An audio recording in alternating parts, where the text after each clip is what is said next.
Welcome to the United Socialist States of America, where everybody is free if we permit it.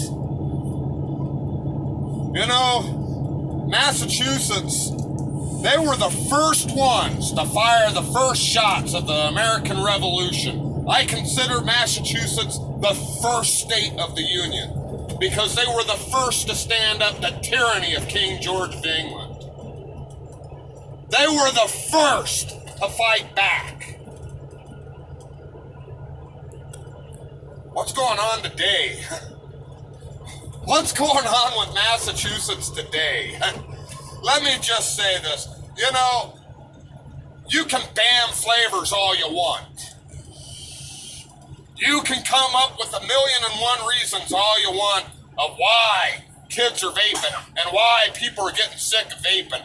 But we all know the truth. And the truth is you love collecting that nice MSA money that you've been getting for the last few years, huh? Flavor bans. What good is that gonna do? What good has Prohibition done for the United States of America? What good has Prohibition done? We had Prohibition in the early 1900s. People were going to speakeasies and getting drunk. When they repealed Prohibition, they left 3 things out. You know what 3 things they left out? Marijuana, cocaine, and opium. And you look, and we've got a drug problem here in the United States. People are addicted to opioids. People are addicted to cocaine and crack and meth and LSD and all sorts of other drugs that came apart after Prohibition. They came after Prohibition. And half those drugs wouldn't even exist if marijuana was still legal.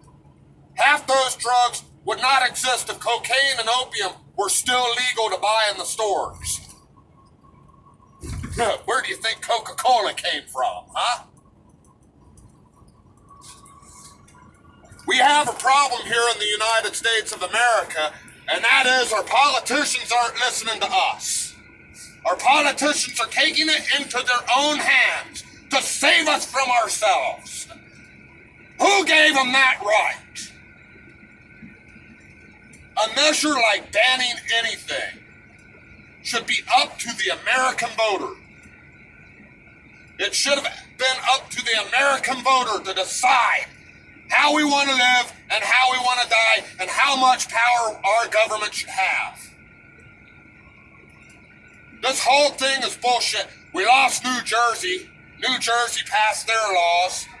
You know, we are going more and more to a socialism every single day. And you want to know something? Let me go to Massachusetts. Let some cop try to take my vape. Let some cop try to take my juice. Because this is the way I see it. If you are tasked with enforcing an unconstitutional law, you have broken your oath to the people of the United States of America. Instead of serving and protecting the people, you now serve and protect the government.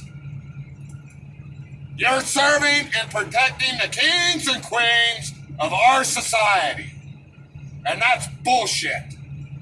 If you're going to enforce an unconstitutional law, guess what? That makes you an enemy combatant. That makes you fair game. I'm not saying to hurt people. I don't want to see anybody get hurt. But I can see this getting out of control very, very quickly because 13 million ex-smokers, current vapors, are not going to keep putting up with this bullshit. And we shouldn't have been putting up with this bullshit from the very beginning. We should have been on our fucking game the very first moment they tried to instill any type of fucking penalties up against us. We should have been out there fighting number one, since day one. I'm not trying to tell you how to run your campaign to save vaping, but what we're doing right now isn't working. If you're sitting there in front of a state or congressional hearing on vaping, and they only give you 5 minutes, but they're giving this other guy 15 to 30 minutes, You need to go back up and say, hey, how come you're letting this guy speak longer than you let me speak? This is America. I've got the freedom of speech, and I hired you to listen to me. You think that this stuff is going to go away? It's only beginning, Bubba. It's only beginning. You got me riled up, and you don't want to see it. You don't want to throw rocks at a gorilla with a machine gun. So, have a nice day, and we'll talk at y'all later.